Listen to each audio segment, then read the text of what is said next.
Yeah. What do you mean stop fucking recording? Because Partizan fucking lost last night to Virtus, and I have to fucking... No. Sorry. Hi, thank you for coming to S2E11. Sorry, Partizan Belgrade lost last night, so I'm kind of triggered. And a bit angry about the zero Prepona Fox play to, the people who were, like, making fucking millions of... Anyway, today it's not going to be about Partizan Belgrade, no worries. I'm going to keep my videos about Gravedigger Raccoons for Season 3 that's going to come next week, not like Jelena Karleusha that comes with... Never mind. Point is that today I'm going to talk about the inspiration for my hometown and my books that I've been writing currently. So, in mid this year, like late June, apologies, I wrote this book which is called Eyes I Shall Not See Again. So it talks about a lot of things and topics and the mentality and analysis and people and whatever. It talks about, love, betrayal, hypocrisy, tensions, toxic atmosphere, past, present, future, back and forth, up and down, left and right. And the thing is that usually writers themselves, when they leave a certain city, they go to live somewhere else, they get a better inspiration, or the things for that example. So in this video, which probably is going to be a very brief one, so I just wanted to promote myself, if I may, and talk about my books and the style of books I've been writing for the past 11 years. So in this case, the context, as I mentioned just a few moments ago, so I wrote my first novel in English called Eyes I Shall Not See Again, which is going to be like a Southern trilogy. The second one I'm currently working on, Children of the South, and the third one will be called Feast of the Wolves. So probably I'm going to reveal some probably next year what this is all about, but basically what it boils down to is this is like a ode like a tribute, like a experiment, the things I've been writing in my book, and about eyes and children, and Fist is usually about the hometown I'm currently from, and all the people ever from A to Z, from A to Sh, if you want to use Abeceda or Azbuka, whatever the fuck.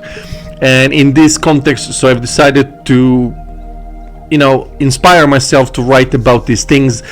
And usually what boils down to in this first book is the experiment I've done in the 40 chapters I had in my book. So I just wanted to experiment and to see what is my style, what is my current preference for that. And probably it's going to change in the upcoming years if I'm not mistaken. But the point is that hometown where I'm from has given me a lot of inspiration, and I also wrote Days of Misanthropy, which is a book of poems in which I have them like 116, 17, yes, something like that. So I wrote Days of Misanthropy from 2017 to April 2023, like 2.5 years ago I finished Days of Misanthropy. And the funny thing about Eyes I Shall Not See Again, so I've started writing it from September 2014, and I ended it, as I mentioned, in June 2025. So I actually wanted to spite myself and finish the book before its 11th anniversary. So I finished it like a 10-8, 10-9, like a very close to the border, but I've done it for 10 years, and I'm really proud how it turned out, with a few minor mistakes, but not that important to the book.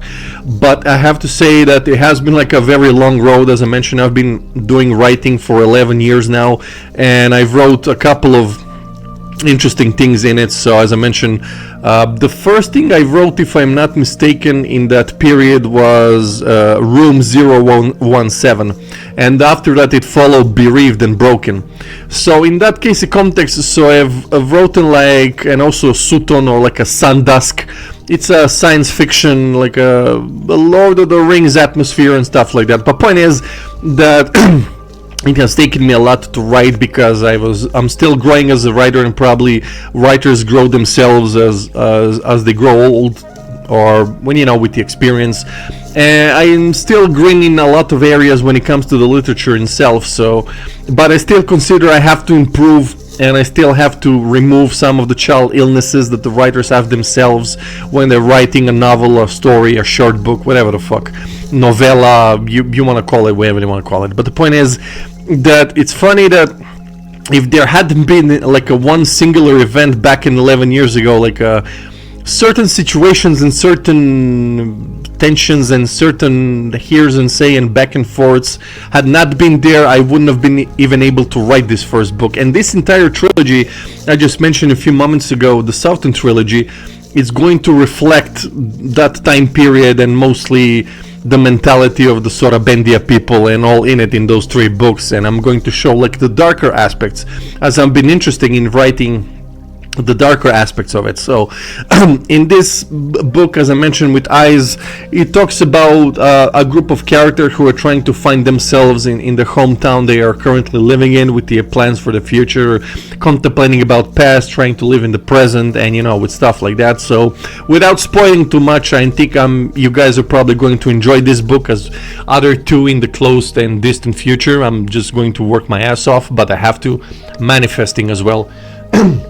So usually when it comes to inspiration myself, a lot of writers usually write when they're not feeling the best in their mind, or where they're feeling like a sad, with not that bad of a mentality. But I have to say that I finished this book in high spirits when I was writing Eyes I Shall Not See Again, because it has happened for me for the first time in my life that I wrote the book when I was in high spirit, because usually there's this like a ongoing central, or for centuries, like the stereotype, the writers only write when they're not feeling good or bad about themselves or in general or about the overall picture. And the Eyes were kind of a first time exception, where I kind of felt when I was writing during the weekends, like on Saturday and Sunday, like when I was writing and in my writing mode and element, I was like, hey man, I'm writing in high spirits this book, and hasn't happened it was the first time. So I'm glad I broke that stereotype of just writers being in their underworlds when they're able to write about life and stuff. But I do still consider, up to this day, as I'm making these videos currently, you and I are speaking, what actually it boils down to is, I believe, as a writer to other future writers, if you're not writing about your country's history, the entire overall premise and the nature and the hometown and the cities and the in it abouts, or life or death, I don't really consider you a writer. If you're writing about that other motivational BS, you're just scamming people for money. So, which is not my cup of tea. But as George Carlin said one time, you don't need self-help books or like self-motivation. If you're already motivated, leave the book in the shelf, fuck you, and walk away. So that's the point.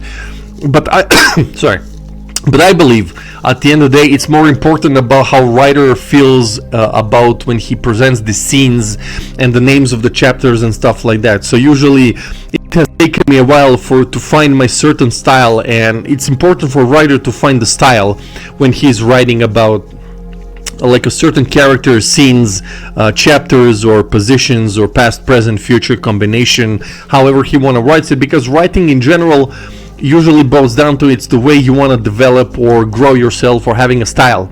Style is much important and essence when you're writing something. What I mean by that is, style is how you are recognized by the style of your writing, dialogues, monologues, positions of the scenes, where they are, what are they talking about, and you should always experiment and try to find your own voice. Being like trying to say to yourself, okay, let's try this and try this.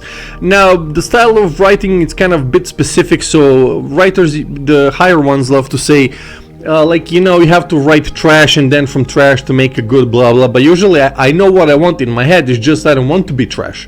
That's the problem with my perfectionism in books. I know what I want to write, but I don't want to talk about write trash and then I have to re-edit it and lose time and blah blah. I want to do it on the fucking spot. But the point is that if you're trying to be a writer, you have to understand it's a really uphill battle, like Hemingway described, or Faulkner, even though their styles of writing complete opposite. For example, Faulkner was very much more complex, and he would write on like 30 sentences of just spin you around on a loop, and you want to vomit. And Hemingway just like point A, point B, hey guys, this guy shoot bomb. And it's very transparent. Faulkner's style was always complex ever since even his early beginnings, but Hemingway was very on point and very direct, transparent in his writing. So it wasn't like it was on the hill that on the left and of Tennessee and he said, she said. Now, the one thing I always love to leave is the he said, she said. It's usually it's very annoying to the readers. I fucking get it, because it's, it's about who is he talking about, but I prefer to leave it that way, because either you can say like said, not SAD, SAID. Replied, stutter. You could just add like a single reaction to what the character of yours has said. But I think that usually what draws inspiration from is usually either like it can be like a life situation, but you have to put that even negative energy that you're feeling or anything of energies that you're feeling into the book and into the characters, into the chapters and the entire story. So you have to put a reader on the story or on a drive that's going to be very memorable for them. Now, the boring scenes themselves in books usually have to be part of the forte now, but I think when you're a writer you have to at least minimize the boredness, because you know it can never always be like Jason Statham action scenes like 17 chapters in a row. Now, even the readers themselves are going to get bored by it. But what I mean is like trying to minimize the boringness in the chapters and at least try to make it like jumping. When you're jumping on one leg, you're not jumping to the other hoop of the side. Now, what I mean by that is make your readers prepare to jump on the other end, and from the other end the other story unfolds and keeps going, and it ends at the end of the book, depending on your ending. Speaking of the devil and he shall appear, so when it comes to the endings themselves, so usually it depends. Very rarely when you want to make something of your preference that's kind of defined or categorized like a happy ending. Now, for me, I don't want to spoil, so you have to read it to figure out when it comes to the Southern trilogies or Days of Misanthropy. I know it's a poem book, but you can either decide if that collection of poems is a good or bad ending, or natural ending, whatever the fuck. That's up to you. Now, it always depends, but you have to analyze and correct that your story drives you to the ending of your desired book. Now, how you want to end it, that's up to you. So you just have to decide which preference do you go. You want to go gray, white, middle, blue, purple, whatever the fuck. But the point is that when it comes to the books, usually I fought with myself. I fought with a lot of, writers tend to fight with the demons, and I was also times where I wanted to delete this book, but I kept going and kept going and kept going, and I fought it the best way possible, and I owe myself to Christ and also to myself and to all the spites I've endured and all the negative naysayers that told me you shouldn't be a writer. Well, I want to be a writer, and when I found my voice, it usually it has this Faulknerian, Boris Stankovic, Fante, Heller, not James Heller from Prototype 2, but Joseph Heller, Catch-22.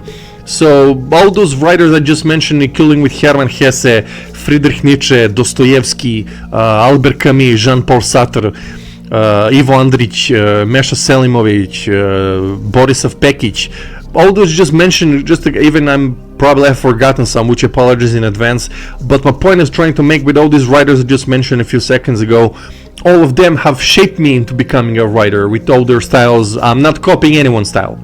The only thing I'm kind of doing is the Southern Gothic black humor, which is my kingdom of, because I can proudly say when it comes to the black humor and that specific areas, I'm not gonna call myself edgelord. I'm not. I just consider myself the Hades of the black humor when it comes to literature in Sorabendia. If there is anyone who is the black humor king or the black humor, the entity, the infamous entity for black humor, that's me. Because I kind of find the vent in the black humor when I put those type of things in my scenes and the characters, so kind of gets me going. I don't know, for some reason, even though I'm misanthropy myself, so when people exist, people just have to fucking exist, and I can write like a really terrible and morbid things about them, because I don't know, people just inspire me that way. Anyway, thank you once again for coming to the channel. So my name is Mr. Cat. Thank you for coming. Like a black and white cat, like Partizan Belgrade. Sorry. Every time I mention that club, kind of my hair I fucking go insane. But anyway, it's my cocaine drug. But thank you for coming to this channel. I know there have been a few people watching this, but I just want to say in advance, every time you come to the channel, thank you for coming. And just wanted to say that I'm really proud I've gone to this far when it comes to making this book. And as I mentioned, as I'm currently filming, I'm working on the second and third book, which should be, if I'm manifesting correct with discipline and thinking about positive and working positive, at least I'm going to say that a third book, the second and third book should be at best with my manifestation and desire, autumn 2026 at best. If I'm considering the third book should be around that time. I fucking hope so. It should be, because I have still a lot to write about, even though I've covered some topics of my hometown and stuff of that in general in my first book, but still there are a lot of pages to cover and the materials, and as I mentioned, it's always going to be like a different characters, so for each book, so they're not going to be the same, thank God. So one opportunity for the first, the second and third. So thank you once again. So I just want to mention, believe in Christ, because Christ is King.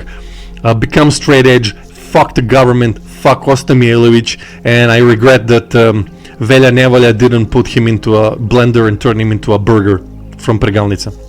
It's one of my life regrets that I'm going to have. Also including like Vazura and Vucela. Those three cocksuckers, if they had been turned into a burger, it would have been like a nicer ending for Partizan Belgrade, but it's not. So thank you once again for coming to this channel, and S2E12, it's probably going to be the finality of this second season, and trust me, the final episode for the second season, let me just say, you're going to fucking like it. Love it. If I can be arrogant for a second, you're gonna fucking love it. Until then, talk to you soon, and see you soon.